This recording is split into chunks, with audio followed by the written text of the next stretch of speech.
The Loneliness of Crowns. A 2-hour bedtime story. A long journey through medieval power, solitude, and the weight of golden chains. Tonight, we travel back through the centuries to discover a truth often forgotten in the mists of history. That golden crowns could feel heavier than iron chains, that castle walls sometimes felt more like prison bars than protection, and that having everything could sometimes mean having nothing at all. This is a long journey we'll take together. There's no need to rush, no need to stay alert. Let the words wash over you like gentle waves. If you drift away, that's perfectly fine. The story will continue, soft and steady, like a river flowing through the night. Now, let the room grow softer. Let the light fade. The air grows still. Maybe there's the faint hum of a fan, its blades cutting through the air in steady rhythm. The quiet breathing of the night surrounds you as the house settles and the world outside grows further away. Perhaps you can hear the wind in the trees, or the occasional car passing on a distant street, or nothing at all but the sound of your own breath, in and out, steady and calm. Now imagine sitting down to a feast. You're in a great hall, candles flickering everywhere, creating dancing shadows on the walls. The table before you groans with food. Roasted boar, glazed and garnished. Fresh bread, still warm, with butter melting into it. Honeyed fruits glistening like jewels. Spiced wine in a silver goblet, deep red and aromatic. Your stomach growls. The food smells magnificent. You reach for the wine. And then you stop. Because before you can take a single sip, another person must drink first. Your taster. A man whose job is to die for you if necessary. He lifts your goblet to his lips, drinks, swallows. You watch his face carefully. Does he grimace? Does he cough? Does he clutch his throat? No. He seems fine. You wait. 1 minute, 2, 3, still fine. You reach for the wine again, but before you drink, you notice that your hand is shaking slightly. Because you're wondering, what if the poison is slow acting? What if it takes an hour to work? What if the taster will be dead by midnight and you'll have drunk from the same cup? You drink anyway. You have to eat after all. You can't starve yourself. But the taste is different now. The pleasure is gone. You're not savoring the wine. You're monitoring your own body. Is that a cramp in your stomach? A sudden dizziness? The beginning of something deadly? This was dining for medieval nobility. Every meal was a small act of courage. Every bite was a gamble with death. King John of England died in October of 1216. The official story is that he caught dysentery, but there were other rumors. Some said he had eaten poisoned peaches. Others said someone had put poison in his ale. The truth is lost to history, but the fact that people immediately suspected poison, that it seemed entirely plausible that someone would kill the king this way, tells you everything about medieval paranoia. John had made many enemies. He had lost most of England's territories in France. He had fought with the barons, leading to the Magna Carta being forced upon him. He had quarreled with the Pope and been excommunicated. Half the kingdom wanted him dead. When he fell ill after eating and drinking at a monastery, the rumors started immediately. Poisoned peaches, poisoned ale, a monk slipping something deadly into the king's food, acting for God, or for the barons, or for France. John died in agony, his body betraying him, never knowing if he had been murdered or if death had come naturally. That uncertainty, that never knowing, might be worse than knowing for certain that you'd been poisoned. Humphrey, Duke of Gloucester, died in similar circumstances in 1447. He was arrested on charges of treason and taken into custody. 5 days later, he was dead. His body showed no marks, no signs of violence, just death. Poison was whispered immediately. Humphrey had enemies. His nephew the king had turned against him. Powerful nobles wanted him gone, and now he was conveniently dead, without a mark on him. Was it poison? Was it natural causes? Was it the stress of arrest stopping his heart? No one knows, but everyone suspected poison, because poison was always a possibility. The paranoia became all-consuming for some nobles. They had separate kitchens built, far from the main castle, with armed guards watching every moment. The food would be prepared under constant supervision, then carried to the table in sealed containers, still under guard. Some nobles had their food marked with secret signs, seals that couldn't be forged, so they would know if anything had been tampered with. Some became so fearful they barely ate. They would pick at their food, eating only tiny amounts, trying to survive on so little that any poison would be too diluted to kill them. They grew thin and weak, starving themselves slowly out of fear of being poisoned quickly, and the isolation this created. You couldn't accept dinner invitations from friends, you couldn't enjoy hospitality, you couldn't trust anyone enough to share a meal with them. Every social occasion became a calculation of risk. That banquet you've been invited to, is it genuine friendship or a trap? That gift of wine from a supposed ally, is it really a gift or a weapon? That cook who's been with your family for years, has someone gotten to them? Offered them money? Threatened their family? Trust dissolved under the acid of constant suspicion. Some nobles would only eat food that they saw killed and prepared before their eyes. Fresh game, hunted that morning, butchered in front of them, cooked while they watched. It was the only way to be somewhat certain. But even then, the paranoia crept in. The spices on the meat, where did they come from? The water used for cooking, was it from the usual well? The serving dish, had it been sitting somewhere unattended? There was no end to the vigilance required, no rest from the fear. And every so often, the fear was justified. A taster would fall, clutching their stomach, foaming at the mouth, and you would watch them die, knowing that could have been you. Would have been you. That poison was meant for you, and this person died in your place. How do you process that? How do you feel about the person who just died to protect you? Grateful? Guilty? Both? Neither, because you've grown so numb to death that it barely registers anymore? Food, which should be one of life's simple pleasures, which should bring people together in warmth and community, became another wall between the wealthy and everyone else. Another wall between nobles and trust. Another wall between survival and the constant shadow of death. Let these old fears dissolve now. The poisons have long since turned to dust. The tasters and their masters are all equally dead, all equally beyond harm. Let them rest together, former enemies and protectors alike, all return to earth. Breathe deeply. Feel your own body, solid and safe. No poison threatens you, no danger lurks in your food. You are here, now, in this moment, and you are safe. Rest in that safety. We drift deeper now into the paradoxes of privilege. How wealth brought not security, but vulnerability. How power attracted danger. How having everything sometimes meant losing everything. In the year 1192, King Richard I of England, known as Richard the Lionheart, was traveling home from the Third Crusade. He had fought for years in the Holy Land, won battles, earned his reputation as one of Europe's greatest warriors. Now he was tired, sick, and wanted to go home. But between him and England lay the territories of his enemies. Richard tried to travel in disguise. This king, this legendary warrior, dressed as a simple traveler and tried to slip through Austria unnoticed. It didn't work. He was recognized and captured by Duke Leopold of Austria. Leopold turned Richard over to Emperor Henry VI of Germany, who saw an opportunity. Richard was valuable, very valuable. The emperor demanded a ransom, 150,000 marks.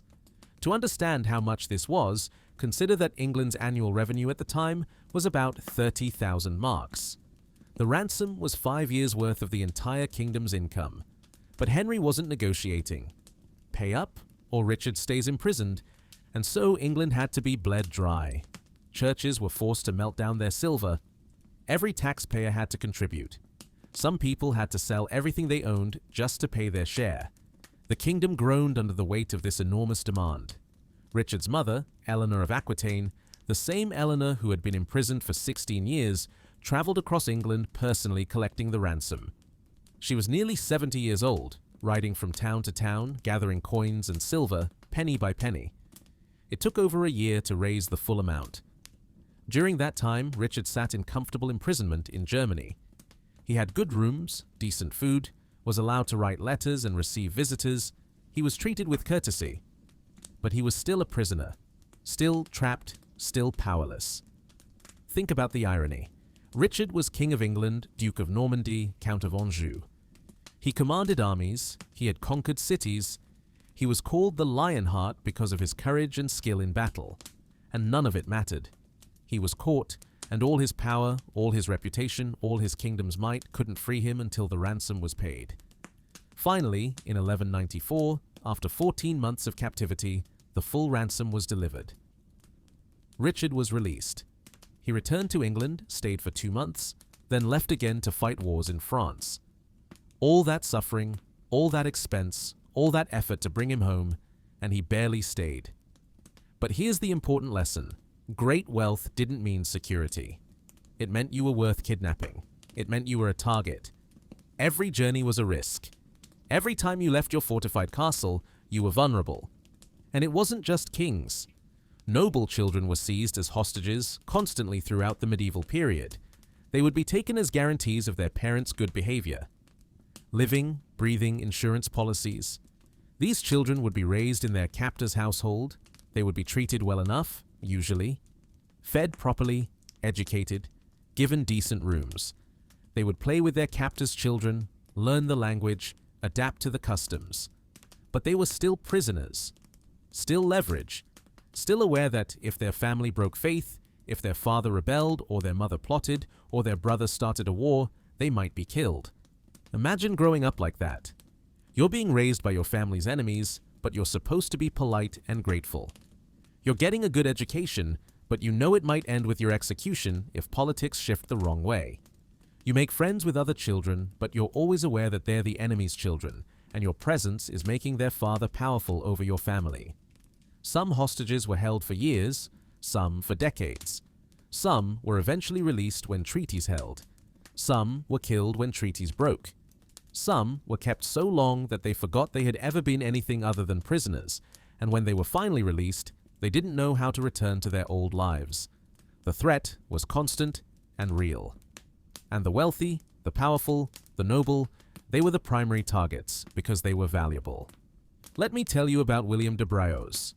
He was a powerful baron, a close friend of King John, wealthy and well-connected. For years, he served the king faithfully. He fought in the king's wars, administered the king's lands, was trusted and rewarded. But then things changed. William knew too much. He had been present at certain events, seen certain things, the murder of Arthur of Brittany, perhaps, other secret deeds, and King John began to worry that William might talk, might become a liability. So John demanded that William send his children to court as hostages. It was phrased as an honor, a sign of trust. But William understood what it really meant. It meant, we don't trust you anymore, and we want leverage to ensure your silence. William refused. A fatal mistake. King John was not known for mercy. He ordered William's wife, Maud de Braose, and their eldest son arrested. They were taken to Windsor Castle, one of the grandest castles in England, and locked in a room. And then John simply left them there. No food, no water, just abandoned them in that room to die slowly. Starvation is a terrible death. It takes weeks. The body consumes itself, breaking down muscle and fat in a desperate search for energy. You become weak, confused, delirious. You're constantly cold. Your body begins to shut down piece by piece. Maud and her son died like that, in Windsor Castle, surrounded by luxury they couldn't touch. When the room was finally opened, days after they died, the chroniclers recorded that it was clear Maud had tried to keep her son alive as long as possible. She had apparently eaten nothing herself, trying to preserve him. In the end, it hadn't mattered. They were noble, they were wealthy, they were related to powerful families. None of it protected them. When a king decided you were a threat, your status meant nothing. Money couldn't save them. Power couldn't protect them. Noble birth was meaningless when someone more powerful decided you were too dangerous to live. This is what wealth meant in medieval times. It made you visible. It made you valuable. It made you vulnerable. The wealthy lived behind thick walls and armed guards, but they could never truly rest. Because they knew that everything they owned was also everything they could lose. Their wealth made them targets. Their power made them threats. Their status made them prizes. They looked at their gold and saw not security, but danger. They looked at their castles and saw not safety, but vulnerability. Because castles can be besieged, gold can be stolen, people can be kidnapped, and no amount of wealth could buy the one thing they truly needed: the freedom to simply be left alone. Let go of these fears now. Watch them dissolve like morning mist when the sun rises, becoming vapor, becoming air, becoming nothing. The medieval mind believed absolutely and completely in heaven and hell. These weren't metaphors or philosophical concepts. They were real places, as real as London or Paris, where souls would spend eternity. And the Bible was very clear about the rich. It is easier for a camel to go through the eye of a needle than for a rich man to enter the kingdom of God. Imagine living your life with that knowledge. You are wealthy. You have lands, gold, power. You have achieved everything the world values. You are successful by every earthly measure. And according to Christ himself, you are probably damned. Not possibly damned. Not at risk of damnation. Probably damned. The odds are against you. The needle's eye is too small. The camel cannot fit through. Now add to this another layer. To gain your wealth and keep it, you have almost certainly sinned. Grievously, repeatedly. You have ordered executions of political enemies. Some of them were guilty of treason, yes, but some were simply inconvenient. Some were children. You killed them anyway because you had to, because your position required it, because the alternative was weakness, and weakness was fatal. You have crushed rebellions. You remember the faces of the rebels you sentenced to death. Some were peasants, farmers driven to desperation by hunger and unfair taxes. They rebelled because their children were starving. You hanged them anyway, publicly, as a warning to others. You have raised taxes on people who couldn't afford to pay them. You knew they couldn't afford it. You raised the taxes anyway because you needed the money for your wars, your castles, your court. You knew people would starve. You did it anyway. You have seized lands from weaker nobles. You fabricated legal reasons or simply used force. Those lands belonged to families, some for generations. You took them because you could, because you wanted them, because power means growth or death, and you chose growth. You have betrayed allies when it was politically convenient. You made promises you didn't keep. You broke treaties. You lied in negotiations. You smiled at people you planned to destroy. You have done what rulers must do to stay in power. You have done what medieval politics required. You have survived in a brutal world by being brutal yourself. And now, late at night, alone in your chamber, you remember Christ's words about the rich man and the needle's eye, and you wonder where your soul will go when you die. The terror of this kept some nobles awake at night. Francesco d'Attini was a merchant in Prato, Italy, in the 14th century. He wasn't noble, but he was wealthy, very wealthy. And his letters, which survive, are filled with anxiety about death and judgment. "I am tormented by the thought of the life to come," he wrote. "I fear that God will demand of me an account of all my wealth." Over and over in his letters, he calculates, "If I give this much to the church, will it be enough? If I fund a hospital, will God forgive my usury? If I endow a monastery, can I buy salvation?" He was doing what every wealthy medieval person did, trying to balance the spiritual scales, trying to offset a lifetime of sin with last-minute charity, trying to purchase forgiveness the same way he purchased everything else. But underneath the calculations, you can sense his fear. What if it's not enough? What if God isn't impressed by my donations? What if he sees through my late charity to the lifetime of greed beneath? The church taught that good works could help earn salvation. So the wealthy built monasteries, funded hospitals, gave alms to the poor. They did it sincerely, sometimes. Other times, they did it as spiritual insurance, hedging their bets against damnation. But the doubt remained. Is it enough? Can it ever be enough? Deathbed charity was common. Nobles would suddenly, in their final days or hours, give away fortunes to the church. Monasteries were founded with blood money. Hospitals built with guilt. Last-minute donations attempting to buy what a lifetime couldn't earn. Picture a dying noble, in his bed, surrounded by priests. He's in pain, frightened, feeling death approaching, and he's desperately trying to make deals. Take this land for the church. Give this gold to the poor. Say these masses for my soul. Please, please let it be enough. The priests take careful note of everything. They'll follow through, mostly.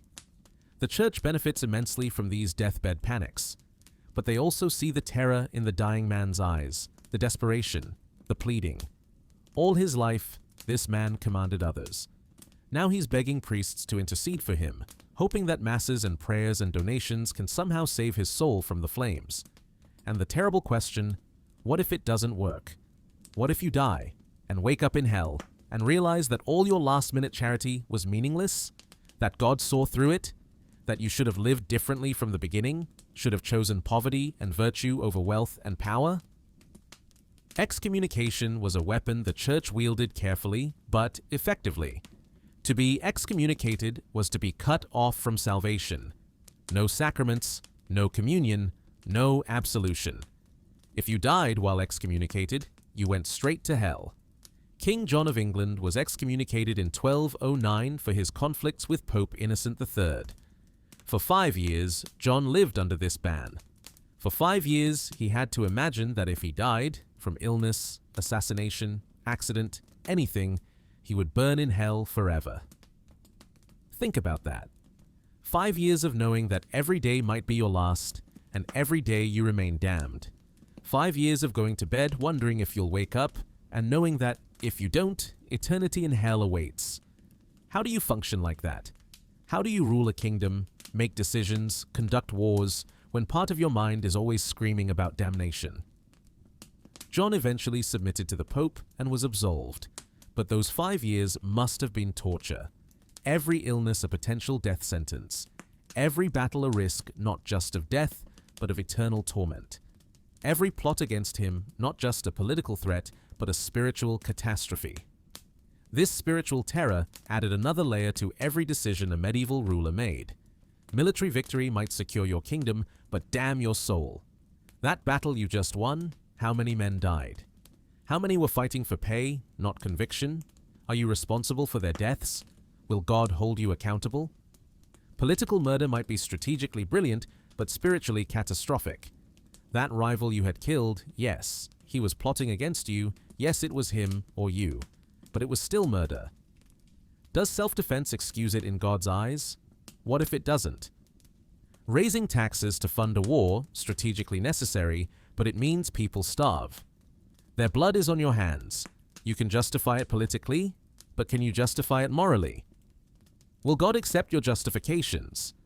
Every decision carried this spiritual weight. Every action had consequences not just in this world, but the next. And the next world lasted forever. The wealthy died in terror, often.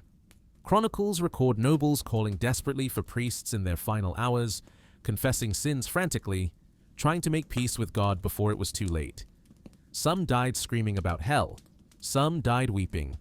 Some died in what seemed like peaceful resignation, but might have been despair.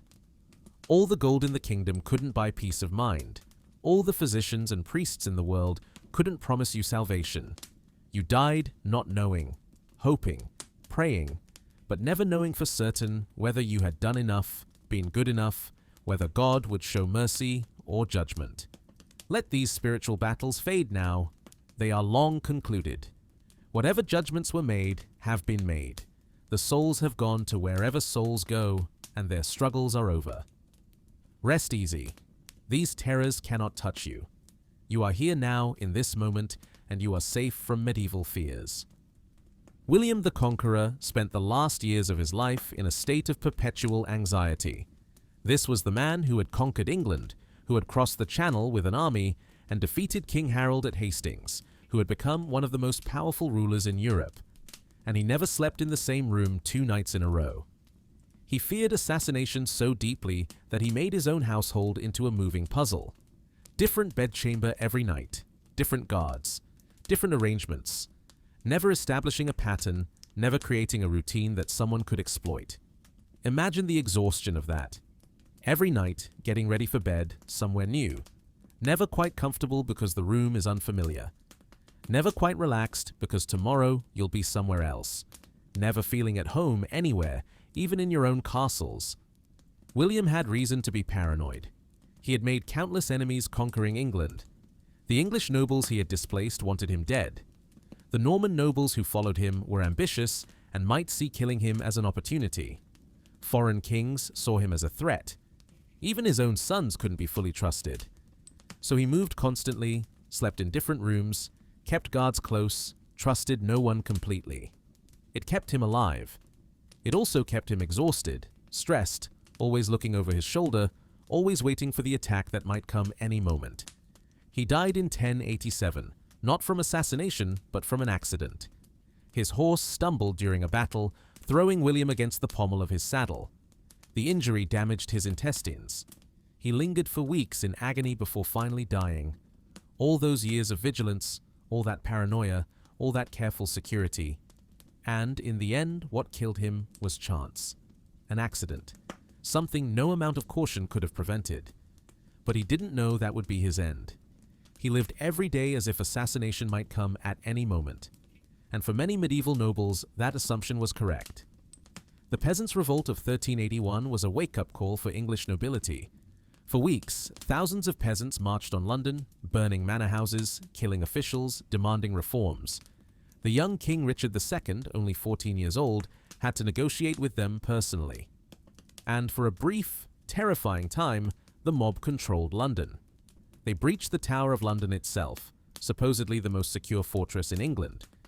They dragged out the Archbishop of Canterbury and the king's treasurer and murdered them. In the Tower, where the king lived, where everyone was supposed to be safe. The revolt was eventually suppressed, the leaders were executed, order was restored. But the noble class learned something terrifying. The walls could be breached. The mob could reach you. All your guards and fortifications meant nothing if enough angry people decided to tear them down. Richard II never forgot. For the rest of his life, he saw plots everywhere. He arrested former friends. He suspected everyone. He became increasingly tyrannical, striking first before enemies could strike him, becoming more and more paranoid until Parliament finally deposed him. Was his paranoia justified? Partly. There were plots against him. But his paranoia also created more enemies, more plots, a spiral of suspicion and retaliation that eventually destroyed him. This was the trap. You had to be vigilant to survive, but the vigilance itself could drive you mad. You had to watch for threats, but watching for threats meant you saw them everywhere, even where they didn't exist. You had to be suspicious, but suspicion isolated you, turned potential allies into perceived enemies, created the very dangers you feared. Young King Henry VI, before his mental collapse, wrote letters that survive. In them, he expresses exhaustion with the constant betrayals. Friends who turned out to be working for his enemies. Advisors who were actually agents for rival factions. People he trusted who betrayed him. "I know not whom to trust," he wrote. "Those who smile warmest often hold the coldest daggers." Imagine living like that. You're in a room full of people who are all smiling at you, all being polite, all swearing loyalty, and you know that some of them, maybe half, maybe more, are your enemies. They're gathering information about you. They're watching for weaknesses. They're waiting for opportunities. But you don't know which ones. You can't know. So you have to suspect all of them. Trust none of them. Stay guarded with everyone, even the people who might actually be loyal, because you can't risk letting your guard down with the wrong person. Every friendly conversation becomes a chess game. What are they really asking? Why do they want to know that? What will they do with this information? You're playing 3 moves ahead, trying to predict their motives, guard your weaknesses, project strength. Every act of kindness is scrutinized. Is this genuine or manipulation? Are they trying to get close to me for some purpose? Should I accept this gift, or is it a trap? You can't afford to be wrong. The cost of trusting the wrong person is death, or imprisonment, or disgrace, or loss of everything you have. So you trust no one. You keep everyone at arm's length. You smile and make conversation and act friendly, but inside, you're alone. Always alone. Surrounded by people, but fundamentally isolated by necessary suspicion. You couldn't fully trust your advisors because they had their own ambitions. They were loyal to you now, while you had power, while you could reward them. But if you fell, they would abandon you in a heartbeat. Or worse, they might actively work to make you fall if they thought they could benefit from it. You couldn't trust distant relatives because many of them had their own claims to your titles. Every cousin was a potential usurper. Every nephew a potential rebel. Every uncle a potential schemer. Blood meant nothing when a crown was at stake. You couldn't even trust your own children, because in the brutal calculus of medieval politics, patricide and filicide were simply tactics. Sons killed fathers to take their inheritance. Fathers killed sons who seemed too ambitious. Brothers killed brothers. The family tree became a scorecard of betrayals and murders. The loneliness of this existence is hard to fathom. You're surrounded by people constantly. You're never alone physically. There are always servants, guards, courtiers, advisors, family members around you. But emotionally, spiritually, you are utterly alone. You can't speak freely because anything you say might be repeated, might be used against you. You can't show weakness because weakness invites attack. You can't reveal your fears or doubts or hopes because all of those are vulnerabilities. You live in crowds but exist in isolation. You speak constantly but never say what you really think. You're surrounded by family but trust none of them. And so the wealthy became watchful, guarded, calculating. They smiled while their minds raced through possibilities and scenarios. They laughed while weighing every word for hidden meanings. They feasted while looking for poison. They accepted gifts while checking for traps. They lived in a state of perpetual wartime, even in times of peace. The exhaustion must have been crushing, never resting, never relaxing, never letting your guard down, not even for a moment, not even in sleep. Some broke under the strain. We've already heard about Henry VI's catatonic state, Charles VI's delusions. But there were others. Rulers who drank themselves into oblivion, trying to quiet their minds. Nobles who became increasingly erratic, paranoid, violent. Queens who retreated into themselves, speaking less and less, withdrawing from a world that had become unbearable. The tragedy is that the vigilance was often necessary. The threats were real. The plots existed. The assassins were out there. So you couldn't just choose to relax and trust people. That would be suicide. But the constant vigilance was also destroying you from within. The stress, the suspicion, the loneliness, the unrelenting pressure, it was a slower death perhaps, but death nonetheless. You survived physical threats by being vigilant, but the vigilance itself killed something inside you. Your humanity, maybe. Your capacity for joy, for trust, for love, for peace. You won the game of survival. But what did you lose in the winning? Let that tension drain away now. Feel it flowing out of your body like water, leaving you loose and relaxed and heavy. The medieval nobles carried that tension for years, for decades, sometimes for their entire lives. You don't have to carry it. Let it go. Release it into the past where it belongs. The wars are over. The threats are gone. The castles stand empty. The vigilant eyes have closed in final rest. Let them rest. Let yourself rest. When medieval nobles fell ill, they received the very best medical care available. The most educated physicians, the most expensive treatments, the most advanced techniques known to medical science at the time. Which is to say, they received treatment that often killed them faster than the disease would have.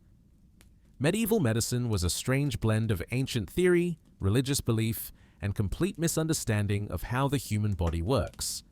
Physicians believed in the four humors, blood, phlegm, yellow bile, and black bile, and thought illness came from these being out of balance, so they would try to rebalance them, usually by removing the excess humor, which meant bloodletting, purging, vomiting, and other procedures that weakened the patient.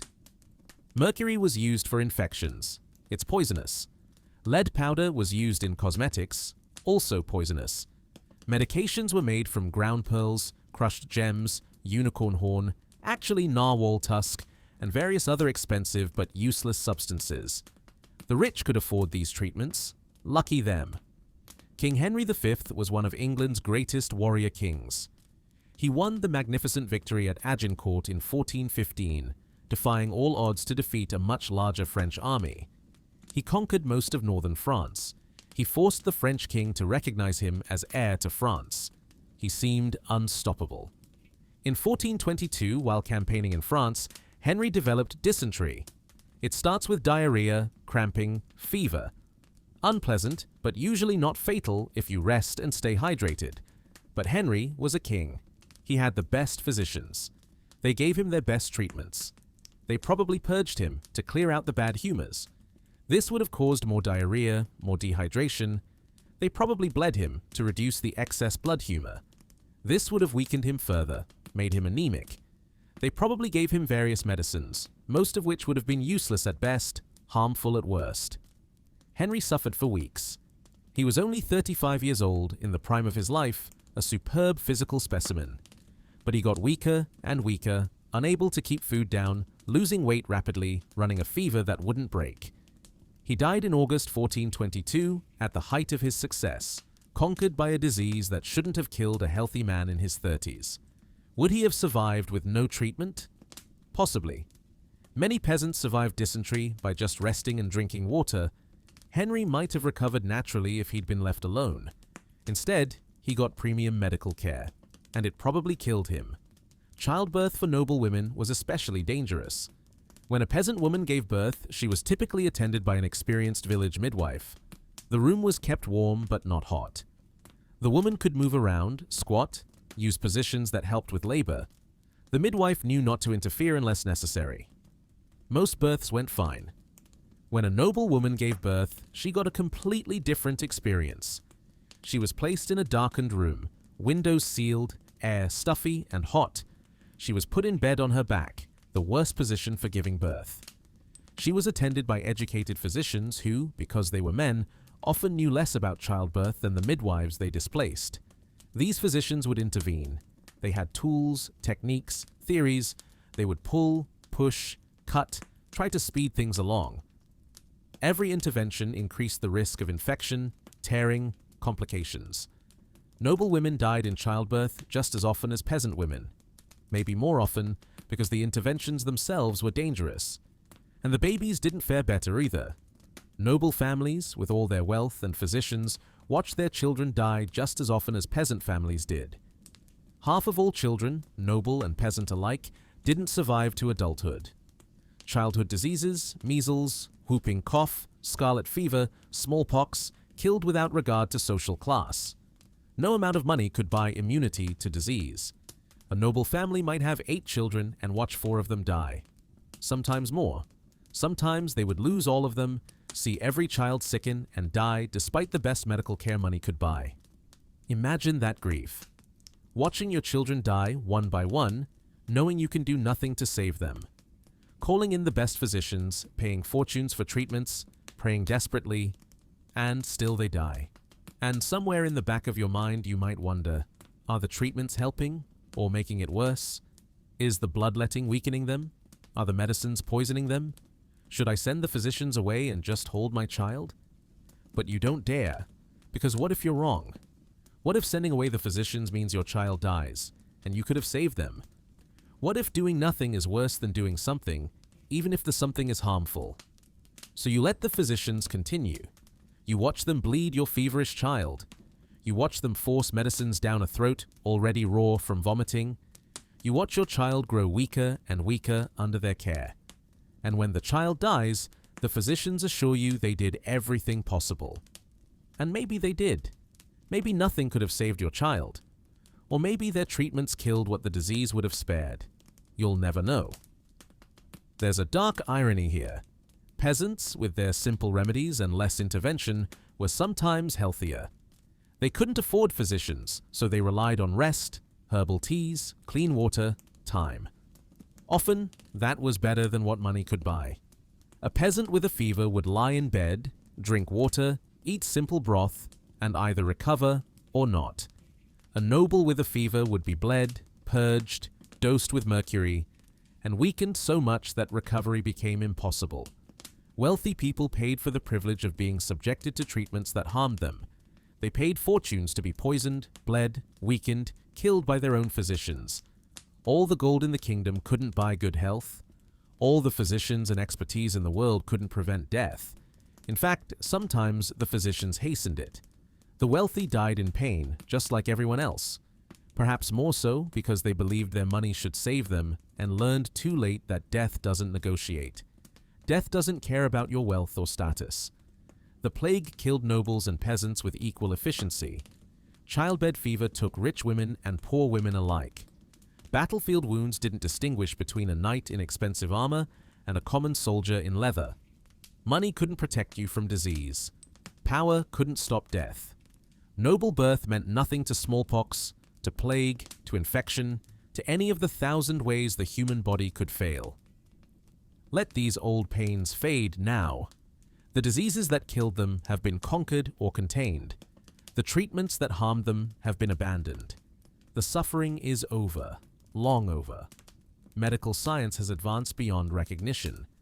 The mistakes that killed medieval nobles taught lessons that save lives today. Their deaths were not meaningless, perhaps. They're part of the long story of learning, of humanity slowly understanding how to heal instead of harm. Let them rest. Their pain is done. Picture this. You are a king. You wake in the morning as light filters through the high windows of your bedchamber, but you don't wake alone. Even before you open your eyes, servants are entering the room. They've been waiting for signs of your waking. Now they come with clothing, with wash water, with the day's schedule. You rise from bed while they watch. You have no privacy even for this simple act. They help you dress, handling each piece of clothing, arranging your appearance. Other nobles enter to attend the process because watching the king dress is considered an honor, a sign of favor. You've been awake for 5 minutes and you've already been watched by a dozen people. Your day has only begun. You walk to the great hall for breakfast. More people join the procession. By the time you sit down to eat, you're surrounded by courtiers, advisors, servants, petitioners, all watching you. All noting what you eat, how much, what mood you seem to be in. You eat while people observe. Every bite is noticed. If you eat heartily, they conclude you're in good health and spirits. If you pick at your food, rumors start about illness or worry. You can't just eat. You must eat correctly, eat strategically, eat in a way that sends the right message. After breakfast, there are meetings, public meetings, with dozens of people present. You hear petitions, make judgments, discuss policy. Every word you speak is heard by everyone present and will be repeated throughout the castle, throughout the kingdom. You must choose your words carefully. You must consider how they'll be interpreted, what messages they send, what precedents they set. You can never just speak spontaneously, honestly, without calculation. The day continues like this. Every moment observed, every action interpreted, every word weighed and measured and repeated. You want to take a walk? The walk becomes a procession, with attendants and guards accompanying you. You want to pray? You pray in public, with your household watching. You want to write a letter? Scribes are present, servants hover, people note whom you're writing to and try to guess the contents. Even the most private bodily functions become public. The groom of the stool was a real position in the English royal court.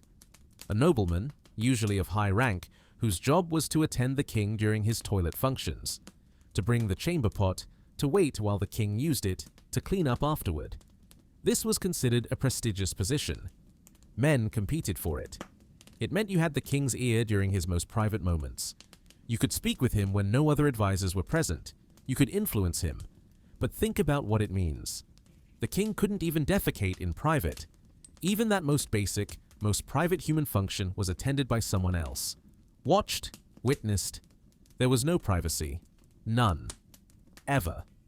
When the king and queen consummated their marriage, witnesses were sometimes present. Or they would wait outside the door for confirmation. The bed sheets would be examined. The marriage had to be verified, you see. Too important to allow privacy. When a queen gave birth, the birthing chamber was crowded with witnesses.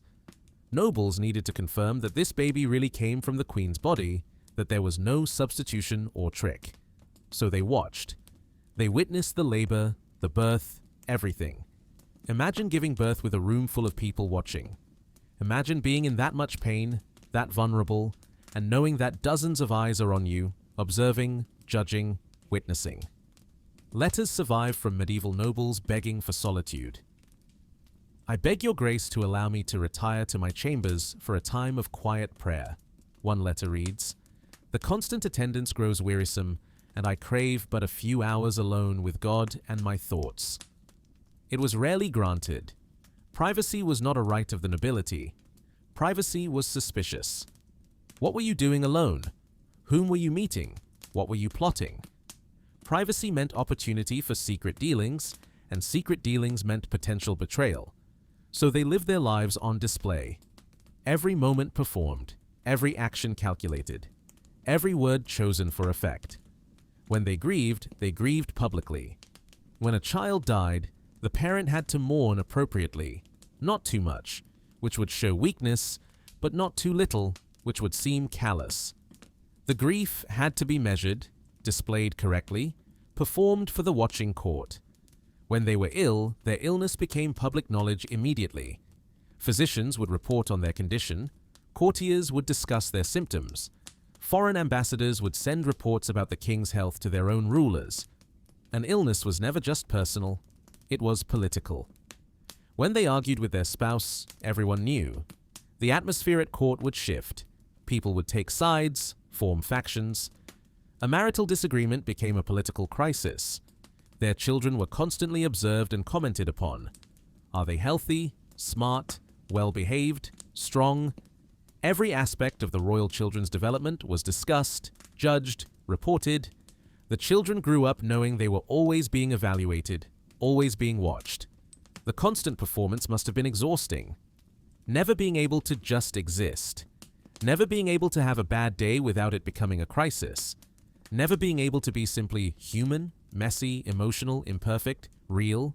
You couldn't snap at a servant who annoyed you because that would be seen as tyrannical behavior and discussed throughout the court. You couldn't weep when you were sad because tears were weakness. You couldn't laugh too loudly, couldn't eat too much, couldn't show affection too openly, couldn't do anything without it being noted and interpreted and judged. Some cracked under this pressure. Public breakdowns were recorded with fascination by chroniclers. Queens weeping uncontrollably at feasts, unable to stop, the mask finally breaking. Kings raging at servants over small things, the stress finding any outlet it could. Nobles having what we would now recognize as panic attacks or nervous breakdowns, but which were described as fits or spells or demonic possession. One chronicle describes a duchess who began laughing during a church service and couldn't stop.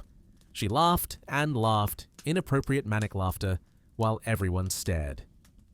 Finally, she had to be removed, still laughing, tears streaming down her face. The chronicle treats it as scandalous behavior. Reading it now, it sounds like a breakdown, a mind snapping under unbearable pressure.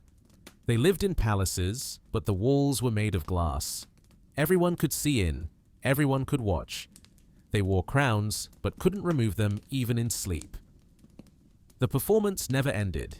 They were wealthy beyond measure, but couldn't buy the one luxury they craved most, to be left alone, to have a private moment, to just be themselves without audience or judgment or consequences. Let that weight lift now. Feel the freedom of privacy, of being alone with your thoughts. The medieval nobles never had this freedom. You do. Treasure it. Finally, we come to the deepest burden. Not physical danger or political pressure or public scrutiny, but something more fundamental. The moral compromise.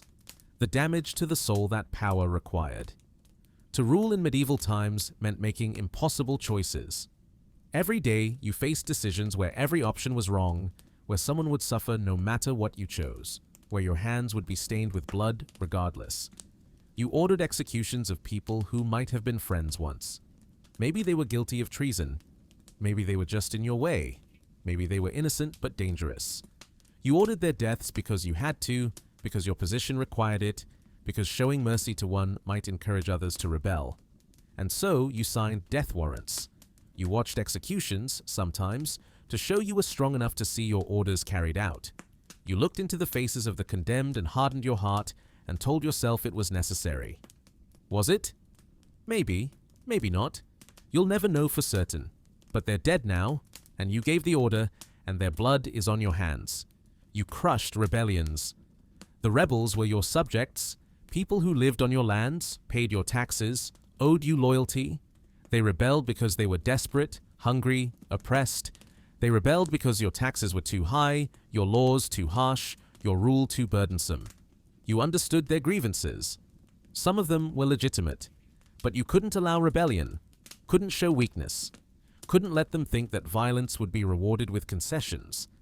So you sent your soldiers, you ordered villages burned, you had the leaders hanged, you made examples of them, brutal public executions designed to terrify others into obedience. You remember their faces. The rebel leader, proud and defiant on the scaffold, the village elder, begging for mercy for his people, the young man, barely more than a boy, who had followed others into rebellion and was now paying with his life. They haunt your dreams sometimes, their accusations, their curses, their last words. King Ethelred the Unready made one of history's most terrible decisions in 1002. England was being raided by Danish Vikings. The raids were constant, brutal, demoralizing. Ethelred wanted them stopped, so he ordered the St. Brice's Day massacre. On November 13th, 1002, every Dane in England was to be killed. Men, women, children, all of them. The order was carried out, at least in the areas under royal control. Thousands died. Among them was Gunhilda, sister of Swine Forkbeard, king of Denmark. She was killed along with her husband and child. The massacre achieved nothing strategically. It didn't stop the raids, it didn't weaken Denmark. It did guarantee that Sweyn would invade England seeking revenge, which he did, eventually conquering the kingdom and forcing Ethelred into exile. So, thousands dead, including women and children. No strategic benefit. A Danish invasion guaranteed. A kingdom lost. And Ethelred had to live with that. Had to know that he had ordered genocide, had murdered innocents, had destroyed families, and gained nothing from it. Had, in fact, doomed his kingdom by the very act intended to protect it. How do you live with that? How do you close your eyes at night after ordering such things? How do you pray, knowing what you've done? How do you face yourself? Medieval nobles were taught Christian values from childhood: mercy, charity, forgiveness, love your neighbor, turn the other cheek, care for the poor and weak, all the teachings of Christ. And then they were expected to rule with an iron fist, to show no weakness, to crush threats ruthlessly, to tax heavily, to execute freely, to do the opposite of everything Christ taught, because that's what power required. The cognitive dissonance must have been torture. You go to church on Sunday and hear the priest talk about mercy and forgiveness, then on Monday you sign death warrants and raise taxes that will starve families. You pray for God's blessing on your rule. Then you order actions you know God would condemn. You want to be a good Christian. But being a good Christian makes you a weak ruler. And being a weak ruler gets you killed. So you choose power over virtue. You choose survival over morality. You do what you must do and try not to think too hard about what it's costing your soul. Secret confessions reveal this anguish. Priests who heard the private confessions of rulers sometimes kept records, written carefully, hidden away. In these records, you can see the toll. A king admits he hates what he has become. He remembers being a boy, full of ideals and dreams of being a just ruler. Now he's a man who orders murders and sleeps poorly. A duke confesses he sometimes wishes he could give up his title, walk away from power, live simply. But he can't. Too many people depend on him. Too many enemies would exploit his absence. He's trapped by his own position. A queen speaks of her dreams, where the people she's had killed come to her and ask why. She has no answer for them. She wakes up crying. These were people who wanted to be good. They weren't monsters. They weren't sadists who enjoyed cruelty. They were humans trying to navigate impossible situations, trying to survive in a brutal world, trying to do their duty. But their duty required them to do terrible things. And the terrible things accumulated.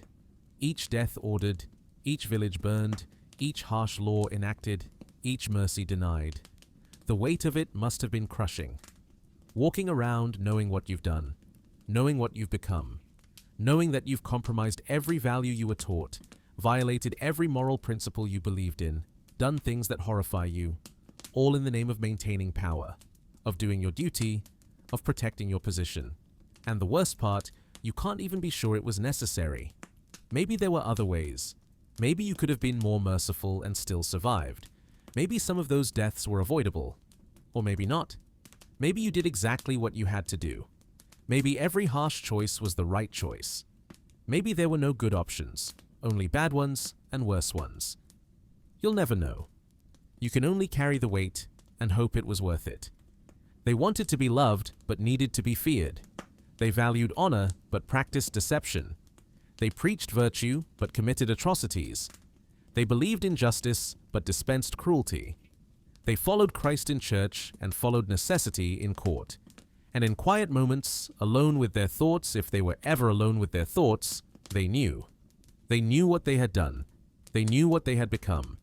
They knew the distance between their ideals and their actions, the loneliness of being feared rather than loved. You're surrounded by people who respect your power, who obey your orders, who honor your position. But do any of them actually care about you as a person? Would any of them mourn you if you died, beyond mourning the loss of a patron or the instability of a succession? You suspect the answer. You've seen how quickly people shift loyalties when power changes hands. You've seen former allies abandon fallen rulers. You've seen how temporary loyalty is when it's based on fear rather than affection. So you're powerful, but you're alone. You command respect, but you've never earned genuine affection. People serve you because they're afraid not to, or because they benefit from doing so, not because they care about you.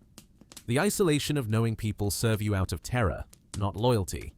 Every smile might be false. Every expression of concern might be performance. Every gesture of affection might be strategic. You can never be certain that anyone's feelings toward you are real. So you trust no one. Love no one. Connect with no one. The hollow victory of commanding respect while commanding no genuine affection. You've achieved everything the world values. You have power, wealth, status. People bow to you. Your words become law. You're successful by every external measure. But inside, you're empty. You've gained the world and lost something essential. Your humanity, maybe. Your soul, perhaps. Your capacity for real connection, certainly. Some chose escape. They reached a point where they couldn't bear it anymore, where the weight became too much, where they decided that power wasn't worth what it cost. Emperor Charles V of Spain was one of the most powerful men in the 16th century. He ruled Spain, the Netherlands, parts of Italy, parts of Germany, and a growing empire in the New World. The sun never set on his domains. He commanded vast armies. He influenced popes and kings. In 1556, at age 56, he gave it all up. He abdicated, divided his empire between his son and his brother, and retired to a monastery in Spain. He lived there for the last 2 years of his life, simply, quietly, with no power, no armies, no courts, no politics, just prayer and contemplation and peace. People thought he was mad to do it. You don't give up such power voluntarily, you don't walk away from an empire. But Charles did. He chose peace over power. He chose simplicity over grandeur. He chose to be just a man instead of an emperor. Did he find what he was looking for? Did the monastery give him peace that the palace couldn't? Did he finally feel free of the burdens of power? We can hope he did. We can hope that in those quiet monastery walls, attending simple services, eating simple food, sleeping in a simple cell, Charles finally found rest. Maybe he prayed for forgiveness for the things he'd done as emperor. Maybe he made peace with his choices. Maybe he accepted that he'd done the best he could in impossible circumstances. Maybe he found the peace with God that had eluded him on the throne. Or maybe he spent those 2 years regretting, doubting, questioning everything. Maybe the ghosts of his decisions followed him even into the monastery. Maybe there was no escape from the weight, no matter where he went. We don't know. Charles kept his own counsel in the end, as he had done all his life. He died in the monastery in 1558, and whatever peace he found or didn't find died with him. But the fact that he tried, that he walked away from unimaginable power seeking something better, tells us something. It tells us that the power itself was a burden, not a blessing, that the throne was a trap, not a triumph, that having everything might feel like having nothing at all. Let these moral struggles fade now. The choices have been made centuries ago. The souls have been judged, if souls are judged. The consequences have all played out. The weight has been lifted by death, the great equalizer. Rest now. These burdens are not yours to carry. You are simply visiting this history, witnessing these struggles from a safe distance. You can feel compassion for these people without taking on their guilt. Let it all go. Let it dissolve into the past where it belongs. We are near the end now. The journey through medieval suffering draws to a close. The stories have been told, the ghosts have been heard. Now we gather what lessons we can and prepare to return to our own time. In medieval churches across Europe, there was a common form of artwork called the danse macabre, the dance of death. You can still see some of these images today, faded on church walls, carved into stone, reproduced in old books. They show death, usually depicted as a skeleton, sometimes dressed in a shroud, leading people from all walks of life in a dance. A procession moving toward the grave. And everyone is in the dance, pope and peasant, king and beggar, merchant and monk, knight and farmer, rich and poor, powerful and powerless, young and old. Death leads them all equally. Death shows no deference to rank. The skeleton reaches its bony hand to the crowned head and the covered head with the same casual certainty. Everyone dances, everyone follows, everyone ends in the same place. The message was clear and intentional. Wealth means nothing to death. Power cannot bargain with the grave. At the end, after all the struggles and triumphs and tragedies, everyone is equal. Medieval nobles saw these images regularly. They were painted in churches where nobles worshipped. They were carved into the nobles' own tombs. They were illustrated in prayer books that nobles read daily. So the nobles knew. However much they accumulated, however much power they wielded, however many castles and lands and treasures they possessed, death would come for them just as surely as it came for the poorest beggar. All their castles would crumble. All their careful plans would be forgotten. All their gold would pass to others. All their fears and schemes and desperate plots would mean nothing in the end. All of them would return to dust, their bodies rotting in the ground, their bones becoming indistinguishable from the bones of anyone else. King and peasant in the grave look exactly the same. Perhaps some of them found comfort in this. Perhaps it was a relief to know that the performance would eventually end, that the vigilance could finally cease, that all the weight and worry and fear would be lifted. Death was the one thing they couldn't control, couldn't manipulate, couldn't escape with gold or power or clever politics. Death was inevitable, impartial, final, and maybe that certainty was almost peaceful. The dance of death promised them that their suffering had an end, that all the burden and stress and fear would eventually be over, that there would finally be rest. In their tombs, carved in stone, medieval nobles often chose to be depicted not in their finest clothes, not in their royal regalia, not in glory and triumph, but as corpses. Cadaver tombs, they're called.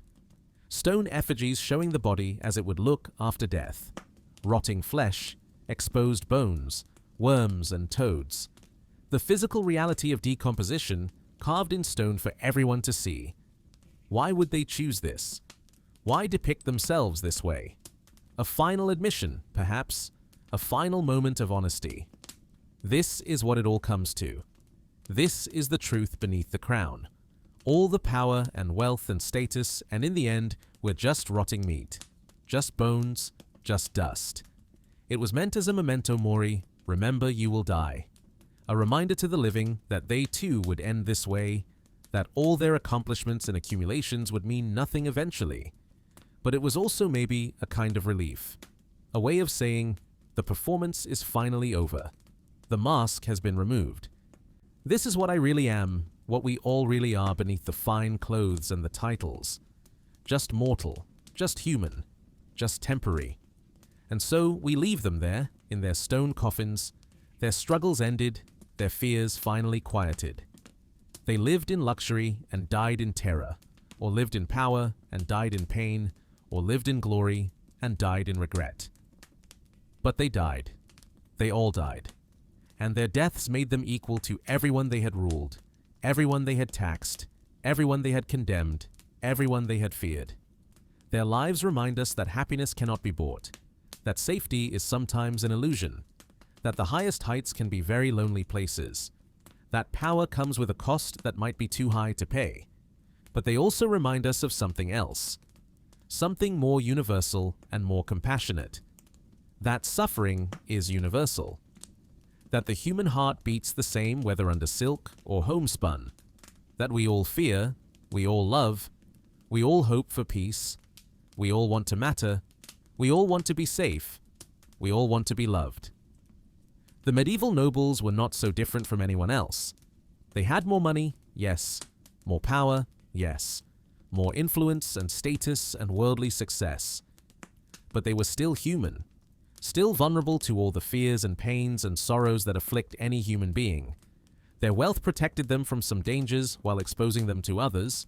Their power solved some problems while creating new ones. Their status brought privileges and burdens in equal measure. They were not monsters. They were not villains. They were people trying to survive in a brutal world, making impossible choices, carrying weights that would break most of us. Some of them made terrible choices. Some were cruel, vindictive, selfish. But many were simply trying to do their duty as they understood it, trying to protect their families, trying to maintain order in chaotic times. They deserve our compassion, perhaps. Not our envy, certainly, but our understanding, our recognition of shared humanity. Rest now. This story is done. The medieval world sleeps in history, and so can you. Let the weight of crowns dissolve into dreams. Let the castle walls fade into mist. Let all the ancient fears become nothing more than whispers in the dark, growing softer, softer, softer. Let the dance of death continue without us, those old bones moving through their eternal procession somewhere in the past, far away, unreachable, unable to touch us here in the present. Let the nobles rest in their tombs. Let Eleanor's prison chambers stand empty. Let William's bedchambers fall to ruin. Let the feast halls grow silent. Let the towers crumble. Let the crowns rust. Let the gold tarnish. Let it all fade into memory, then into legend, then into story, then into nothing but a lullaby told on a quiet night. You are safe here. You are free here. You have privacy that medieval nobles couldn't imagine. You have security they couldn't buy. You have peace they couldn't find. You are not trapped by bloodlines or marriages or political necessities. You are not watched every moment. You are not performing for an audience. You are not calculating every word. You are not tasting your food for poison. You are simply yourself. Simply human. Simply here, in this moment, breathing softly in the darkness. The medieval nobles would have envied you this, perhaps. This simple freedom. This unguarded moment. This peace. Rest in it. Sink into it. Let it hold you gently as you drift. The stories are over now. The ghosts have returned to their graves. The castles stand empty under starlight. Monuments to struggles long concluded, fears long forgotten, burdens finally set down. All is quiet now. All is still. All is peaceful. And you are safe, and you are free, and you can rest. Sleep now, sleep deeply, sleep peacefully. The medieval world is far away, and you are here, and you are safe, and you can rest. Good night. The hidden burdens of medieval nobility. As you settle in, perhaps you might share in the comments where you're listening from tonight, and the time where you are. I like to picture these stories traveling quietly across the world, finding their way into so many corners of the night. Now let the room grow softer. Let the light fade, the air grow still. Maybe there's the faint hum of a fan, or the quiet breathing of the night around you. Tonight, we travel back through the centuries to discover a truth often forgotten in the mists of history. That golden crowns could feel heavier than iron chains, that castle walls sometimes felt more like prison bars than protection, and that having everything could sometimes mean having nothing at all. This is a long journey we'll take together. There's no need to rush, no need to stay alert. Let the words wash over you like gentle waves. If you drift away, that's perfectly fine. The story will continue, soft and steady, like a river flowing through the night. In the quiet hours of a winter night in the year 1170, Canterbury Cathedral stood silent under cold starlight. The stones were ancient even then, holding within them centuries of prayers, of hymns, of whispered confessions. The air inside was heavy with incense and shadows. Thomas Becket, Archbishop of Canterbury, knelt in prayer near the altar. He was 52 years old. His knees ached from the cold stone floor, but he had grown accustomed to discomfort. Prayer was his refuge now, his only true solace. Once, not so long ago, he had been something very different. He had been the king's man.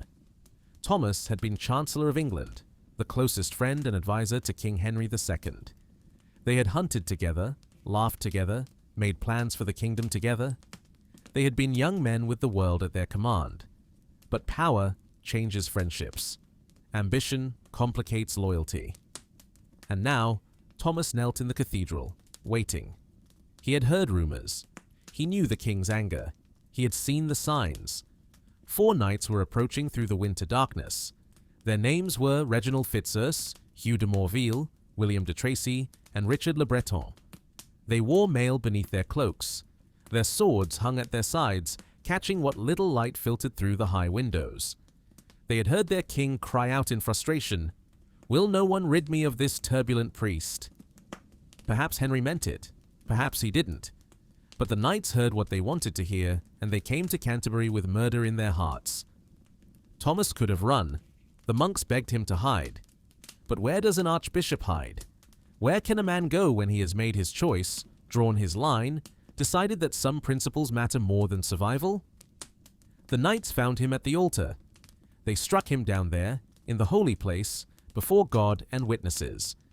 His blood splattered across the stone floor.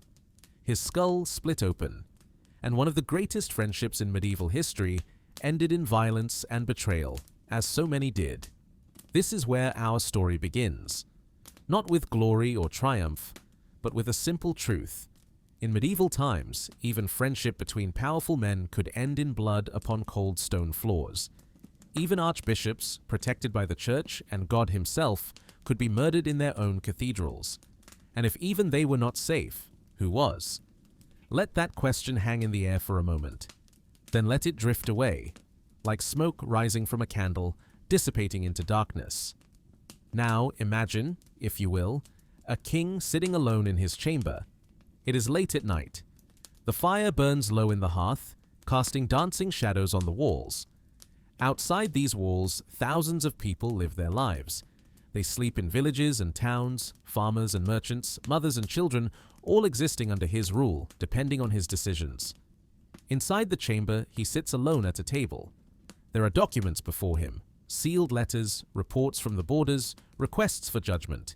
Each one represents lives, futures, fates that rest in his hands. Outside his door, guards stand watch. In the corridors, servants wait for his commands. In the great hall, nobles gather and plot and scheme. Everyone wants something from him. Everyone needs something from him. Everyone watches him, judges him, waits for him to make a mistake. But in this moment, in this quiet chamber, he is utterly alone. He trusts no one. How can he? Every smile might hide ambition. Every offer of friendship might mask a plot. Every advisor has their own agenda.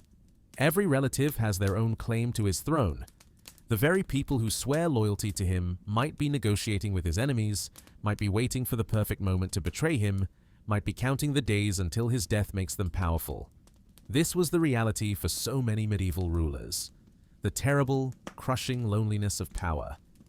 King Henry VI of England knew this loneliness intimately.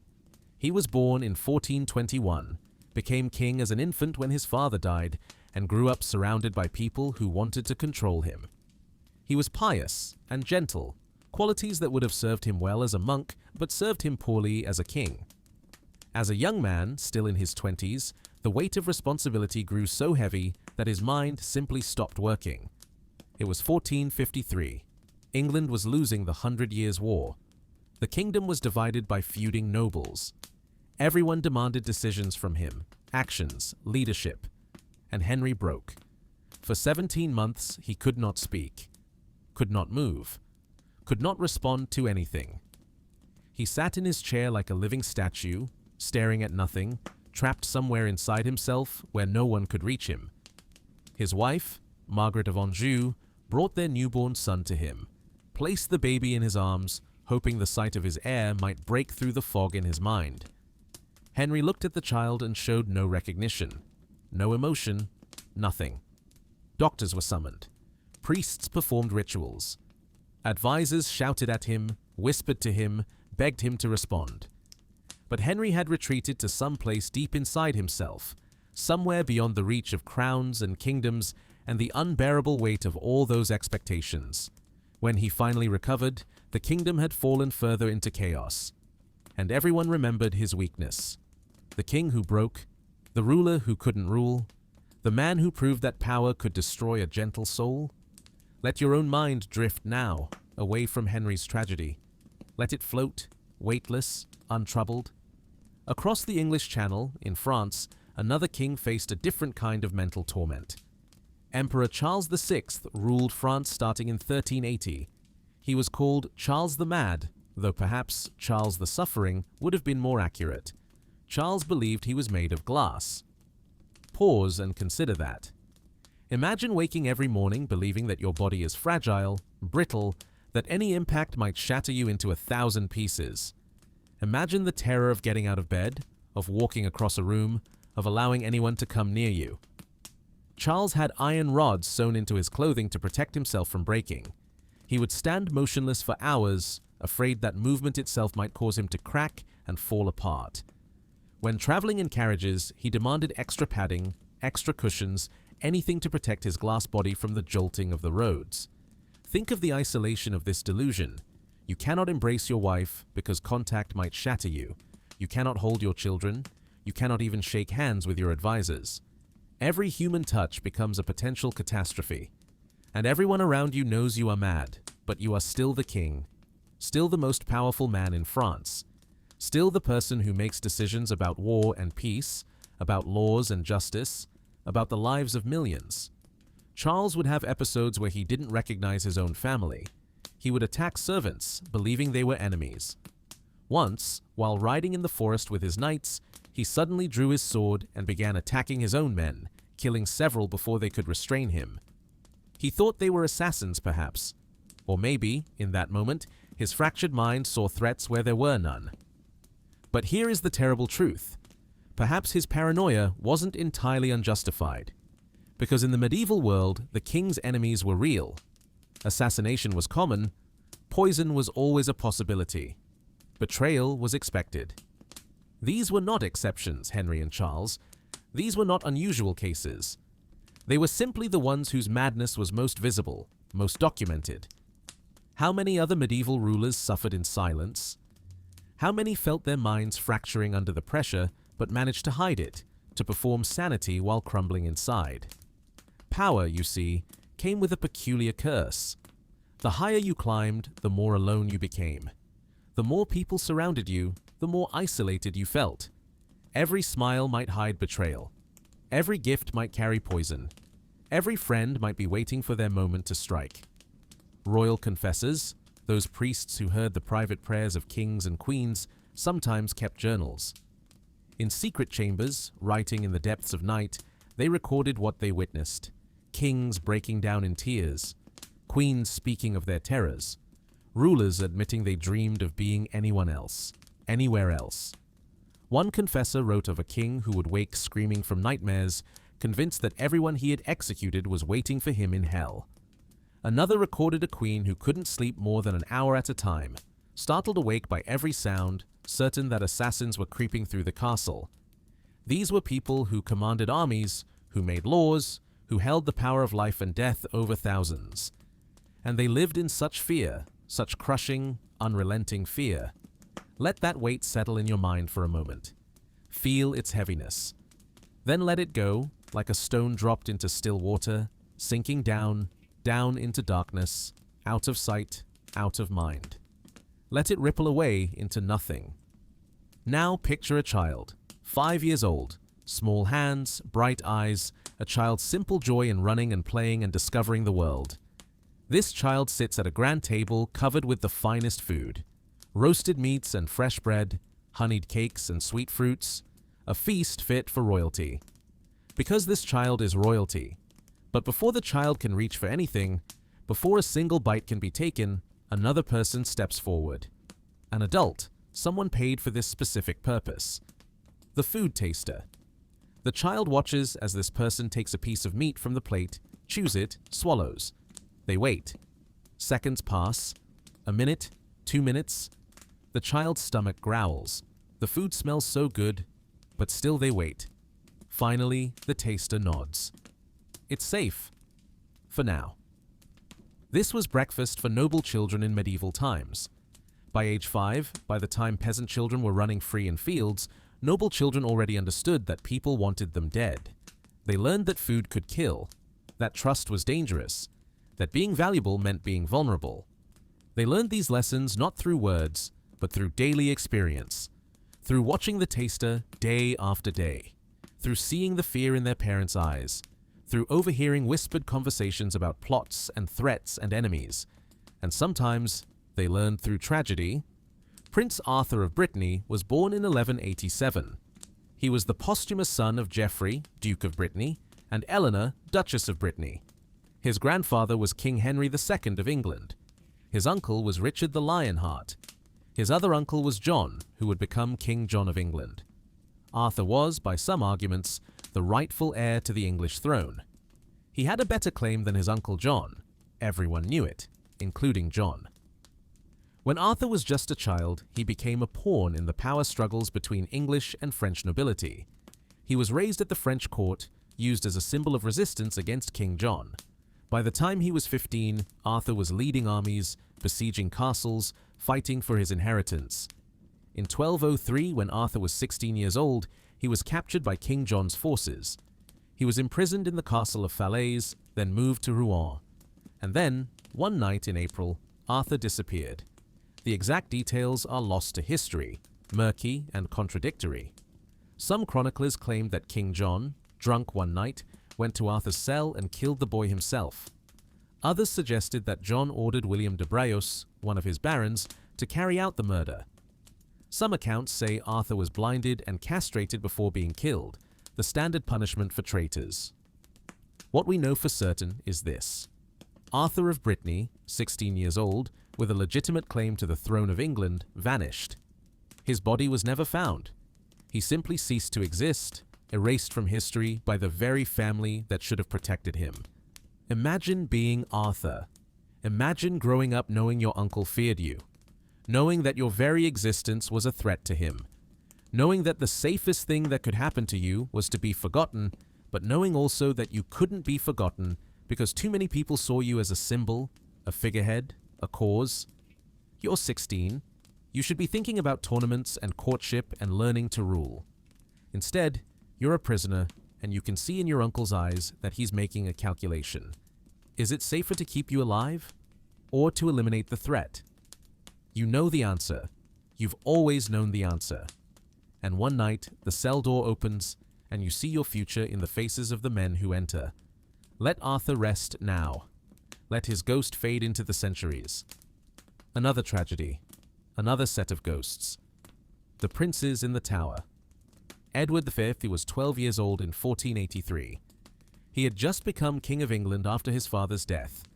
His younger brother, Richard of Shrewsbury, was 9. They should have been celebrating. Edward should have been preparing for his coronation. Instead, their uncle, Richard Duke of Gloucester, had them placed in the Tower of London. For their safety, he said. To prepare for the coronation, he said. But then Richard claimed the throne for himself, declaring his nephews illegitimate. He became King Richard III, and the two boys, Edward and Richard, remained in the tower. They were seen less and less frequently, playing in the gardens, walking the walls. Then they stopped being seen at all. No official announcement was made, no explanation given.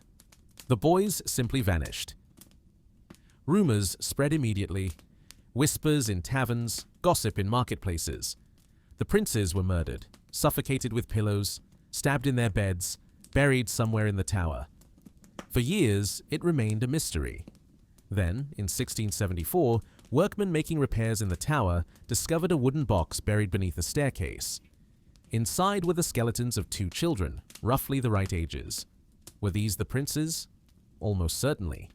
Did Richard III order their deaths? History still debates it. But someone killed those children. Someone decided that 2 boys, 12 and 9 years old, were too dangerous to live, Imagine being those children. You're in the tower, which is also a palace, so initially it doesn't seem so terrible. You have good rooms, servants, food. Your younger brother is with you at least. You can keep each other company. But days pass, weeks. Your uncle's coronation happens without you. You understand, slowly, what this means. You're not being prepared for anything. You're being erased. Men come to your rooms less frequently. The servants seem nervous. No one will meet your eyes. Your younger brother asks when you can leave, when you can see your mother. You don't have an answer. One night, you hear footsteps approaching. Heavy boots on stone floors. Your brother is already asleep. You think about waking him, but what would you say? What could he do? The door opens. This is what you've been waiting for in the back of your mind. This is why the servants were nervous. This is why no one would look at you. You were a king for 2 months. Now you're just a child who knows too much and threatens the wrong people. Let these young ghosts fade now into history's shadows. Let them finally rest. But there were so many others. So many noble children who lived with the knowledge that their family members might kill them. That their value as heirs made them targets.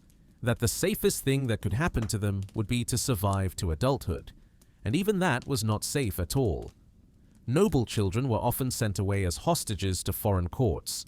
A guarantee of their parents' good behavior. A living, breathing treaty. A child of 6 or 7 might be torn from their mother's arms, placed on a horse, sent across the sea to a foreign land where they didn't speak the language, didn't know the customs, didn't understand anything except that they were prisoners. Oh, they were treated well enough, usually, fed properly, educated, given decent rooms. But they knew what they were. They knew that if their father broke his word, if their family rebelled, if politics shifted in the wrong direction, they might be killed. And so these children grew up learning to watch, to calculate, to trust no one. They grew up understanding that love was political, that family loyalty was secondary to strategic advantage, that their own lives mattered less than treaties and alliances and the balance of power. They attended feasts where they smiled at the people who might order their deaths. They learned multiple languages so they could understand the conversations happening around them. They became fluent in reading expressions, in detecting lies, in surviving. By the time they reached adulthood, if they reached adulthood, they were masters of politics and diplomacy. But they had never learned how to simply be happy. They had never experienced unconditional love or trust or safety. And when they had children of their own, the cycle continued. Because they knew what the world was really like. They knew that their own children were valuable, which meant vulnerable. And so they taught them the same lessons. Watch everyone, trust no one, survive at all costs. Childhood, for the medieval nobility, was not innocence. It was an apprenticeship in fear. Let these lessons fade now.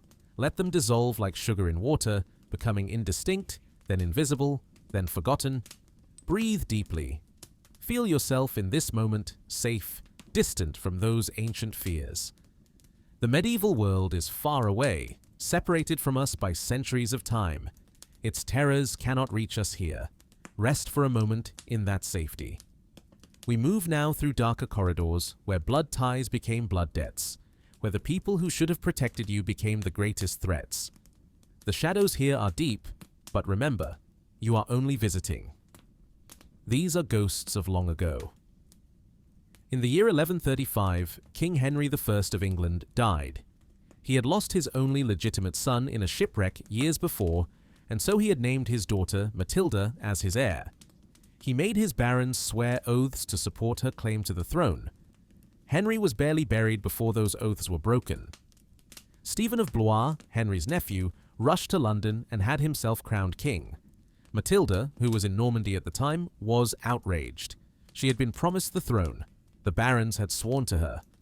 Her father had spent years securing her succession. None of it mattered. Stephen had moved quickly, and possession, in medieval politics, was 9/10 of the law. But Matilda was not the kind of woman to accept defeat quietly. She had been Holy Roman Empress, married to the most powerful man in Europe. She had ruled as regent in Italy. She was intelligent, capable, and absolutely determined to claim what she believed was rightfully hers. And so, England fell into a period simply called the Anarchy. For 19 years, cousin fought cousin for the throne. Neither could fully defeat the other. Neither would surrender. And so the kingdom tore itself apart in an endless grinding stalemate. Villages burned, crops rotted in fields because peasants couldn't tend them safely. Bandits roamed the roads. Nobles built unauthorized castles, little fortresses from which they could terrorize the countryside, raid their neighbors, extract tribute from travelers. One chronicler wrote, "They filled the land full of castles. They greatly oppressed the wretched people by making them work at these castles, and when the castles were finished, they filled them with devils and evil men." Another wrote, "Men said openly that Christ and his angels slept." At the center of this chaos were Matilda and Stephen, cousins, both grandchildren of William the Conqueror, both convinced they had the right to rule, both willing to watch England suffer rather than yield. They captured each other at different points. Stephen was imprisoned for months. Matilda was besieged in Oxford Castle and had to escape by climbing down the walls at night, in winter, wearing white so she would blend with the snow. They negotiated truces that lasted weeks before breaking down. They made and broke alliances. They promised peace and delivered war. And through it all, they remained family. At some points in their lives, they had known each other, probably even liked each other. Now they were mortal enemies, but enemies who shared blood, who had played together as children perhaps, who knew each other's families. What must it have been like to order attacks on your cousin's forces, to celebrate victories that meant your cousin's defeats, to hear that your soldiers had killed your own relatives on the battlefield? This was not unusual in medieval politics. This was the norm. When William the Conqueror died in 1087, he left his lands divided among his 3 sons. Robert received the Duchy of Normandy. William Rufus became King of England. Henry got 5,000 pounds of silver and no lands at all. Everyone knew what would happen next. Everyone could see it coming. Robert invaded England, trying to take it from William Rufus. William Rufus invaded Normandy, trying to take it from Robert. They fought for years, brothers trying to destroy each other, each convinced he deserved more, each unable to accept the division their father had imposed. Henry, the youngest, the one left with only silver, simply waited. He watched his brothers exhaust themselves fighting each other. He built alliances. He prepared. He was patient as winter, as inevitable as spring. William Rufus died in 1100, shot by an arrow while hunting. Was it an accident? Possibly. Henry was hunting with him that day. Henry was the one who immediately rode to Winchester to seize the treasury. Henry was the one who had himself crowned before William's body was even buried. Suspicious? Certainly, but never proven. Robert was away on crusade when William died. By the time he returned, Henry was firmly established as King of England. Robert tried to fight, tried to reclaim what he felt was his, but Henry defeated him, captured him, and imprisoned him for the rest of his life. 28 years Robert spent in various castles, a prisoner of his younger brother, the brother he had probably protected as a child, taught to ride, taught to fight. Robert died in prison in 1134, blind and 80 years old, having spent more than a quarter century locked away by his own blood. These were the sons of William the Conqueror, one of history's greatest kings, and they destroyed each other methodically, ruthlessly, over decades. Let that sink in slowly. Brothers, from the same womb, raised together, destroying each other year after year after year. What does that do to a soul? How do you justify imprisoning your brother for 3 decades? How do you sleep at night knowing your sibling is locked in a cell because of you? But then, perhaps Henry slept fine. Perhaps by the time you've clawed your way to power in medieval politics, you've already hardened your heart past the point where such things trouble you. Perhaps you have to survive. Even mothers and sons became enemies in this world. Eleanor of Aquitaine was one of the most remarkable women of medieval Europe. She was Duchess of Aquitaine in her own right, one of the wealthiest and most powerful women in Europe. She had been married to King Louis VII of France, been on crusade, had that marriage annulled, then married Henry II of England, making her Queen of England. She bore Henry 8 children, 5 sons and 3 daughters who survived infancy. She should have been secure, powerful, respected. Instead, she watched her marriage turn cold. Henry took mistresses openly. He spent more time with his advisors than with his wife. Eleanor's power, her intelligence, her capability, all seemed to mean nothing to him. So Eleanor made a choice. She encouraged her sons to rebel against their father. She helped them plan it. She provided resources, made alliances, turned her own children into weapons against their father. The rebellion failed. Henry's forces were stronger. And when Henry discovered Eleanor's role, he had his own wife arrested and imprisoned. For 16 years, Eleanor of Aquitaine lived as a prisoner. From 1173 to 1189, one of the most intelligent and capable women in Europe was moved from castle to castle. Never free, never trusted, always guarded. She was allowed out occasionally, for holidays, for important state occasions. She would appear in her finest clothes, play the role of queen, smile, and be gracious. Then she would be taken back to her rooms, her comfortable prison, and the doors would be locked again. 16 years. Her sons grew into men without her. Her youngest, John, barely remembered her. Her favorite, Richard, became a warrior and leader she only heard about secondhand. The world changed and moved on while she sat in castle rooms, reading, embroidering, going slowly mad from boredom and powerlessness. What did she think about during those long years? Did she regret turning her sons against their father? Did she blame Henry for forcing her to such measures? Did she dream of revenge? Of freedom? Of simply being allowed to make her own choices? When Henry died in 1189, Richard became king. His first act was to free his mother. Eleanor was 67 years old. She had spent 16 years in prison. Most people at that age would retire, rest, fade away. Not Eleanor. She immediately threw herself back into politics, governing England while Richard went on crusade, negotiating treaties, managing the kingdom with all the skill and energy of a much younger person. She had 16 years of pent-up ambition and capability to unleash. But still, 16 years, locked away by her own husband, her sons growing up without her, all because of a family war, because power and pride and politics mattered more than love or trust or loyalty. Let your mind rest on that image for a moment. Eleanor in a castle room, looking out the window at a world she can't reach, year after year after year. Then let the image fade, like a painting left too long in sunlight, the colors washing out until there's nothing left but shadows and impressions. Family dinners in medieval noble houses must have been extraordinary affairs. Imagine them. The great hall, lit by candles and torches. The long table covered with fine linens and laden with food. Everyone dressed in their best, jewels glittering, silks rustling, and everyone smiling, everyone polite, everyone performing perfect courtesy. While underneath, the calculations never stopped. Everyone wondering who would move first. Every absence noted. Every slight remembered. Alliances forming and dissolving over the course of a single meal. The wine tasted with extra caution. The conversations layered with double meanings. Every joke might contain a hidden barb. Every compliment might mask an insult.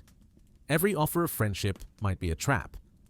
Fathers watching sons across the table, wondering if they could be trusted. Brothers sitting side by side, each wondering if the other was plotting against him.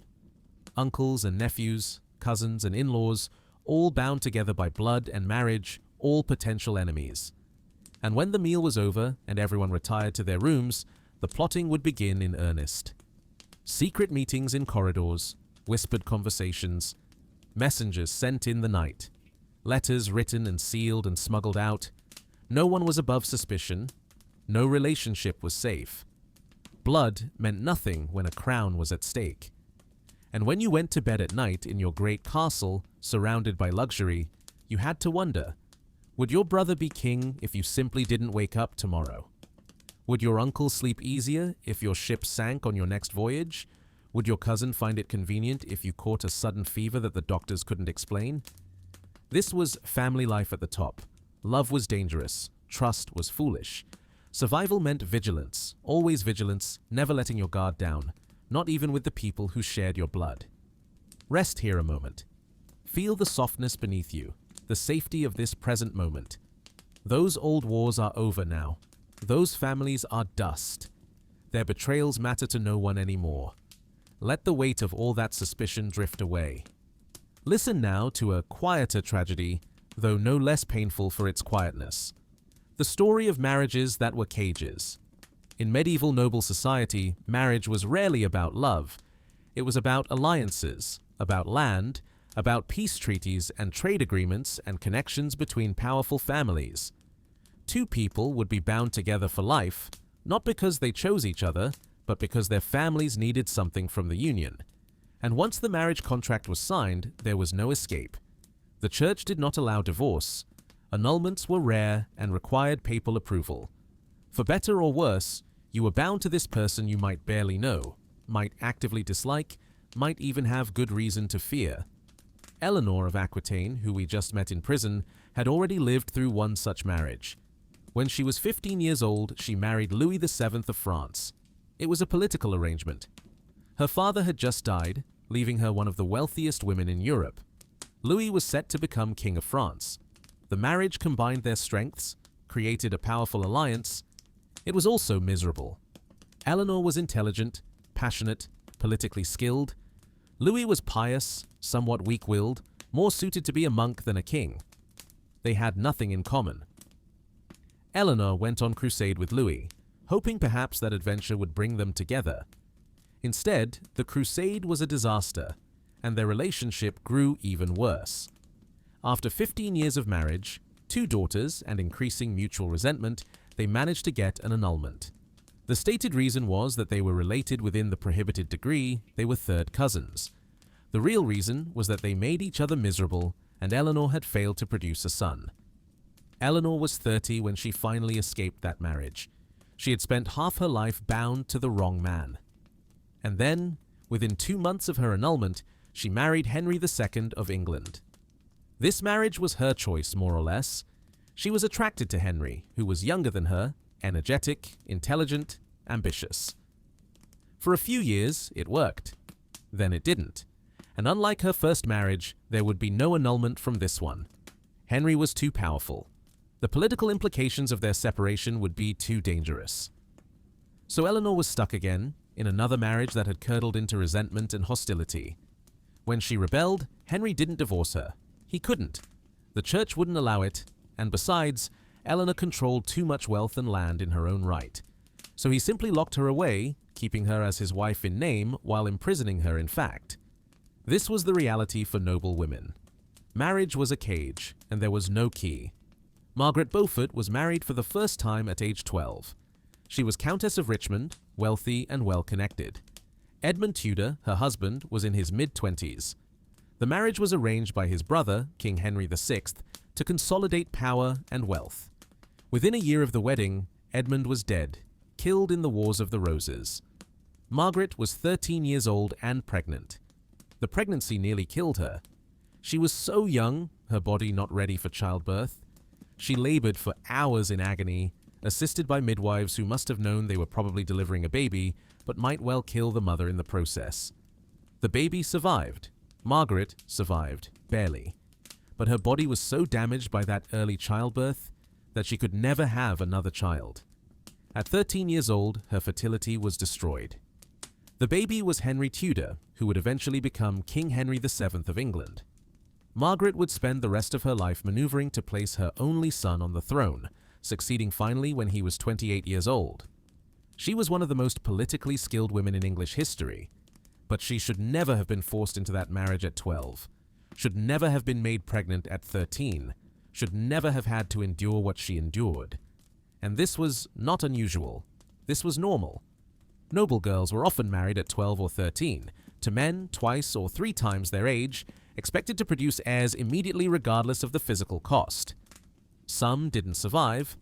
Some died in childbirth before they turned 15. Some survived but were left permanently damaged. And everyone simply accepted this as normal, as the way things worked, as the price of being well born. Margaret of Anjou had a different but equally tragic experience. She came to England in 1445 as a young bride, full of hope and energy, to marry King Henry VI. She was 15 years old. Henry was 23. At first, things seemed promising. Margaret was intelligent and capable. Henry was kind, if somewhat weak-willed. They might have made it work. But then, Henry's mind began to fail. For 17 months, he was catatonic, unreachable. Margaret had to rule in his place, making decisions, dealing with hostile nobles who resented taking orders from a foreign woman. When Henry recovered, he was never quite the same. He was easily manipulated, often confused. The kingdom slid towards civil war. Margaret found herself fighting desperately to protect her husband and her son, making alliances, leading armies, doing everything she could to keep her family in power. She failed. Her son, Edward, was killed in battle when he was 17 years old. He died at the Battle of Tewkesbury in 1471, and Margaret had to watch it happen. Had to see her only child cut down, all her years of fighting and planning and sacrifice ending in blood on a battlefield. Henry VI was murdered shortly after. Margaret was captured and imprisoned. This woman, who had been Queen of England, who had commanded armies and made treaties and fought for decades to protect her family, spent 5 years as a prisoner.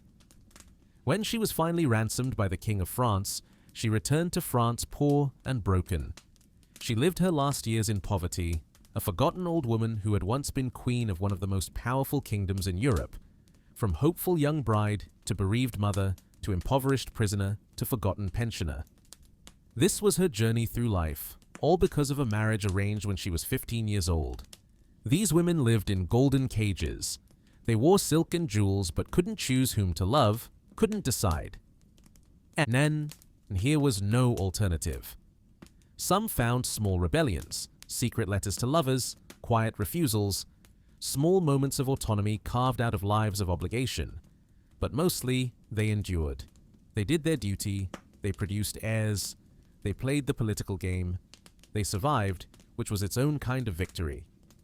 Let these sorrows drift away now, like autumn leaves on a gentle stream, carried by slow water into the distance, becoming smaller and smaller until they disappear around a bend, out of sight, out of mind. The women of medieval Europe suffered these indignities with grace and strength. Let us honor them by remembering their struggles, then letting them rest.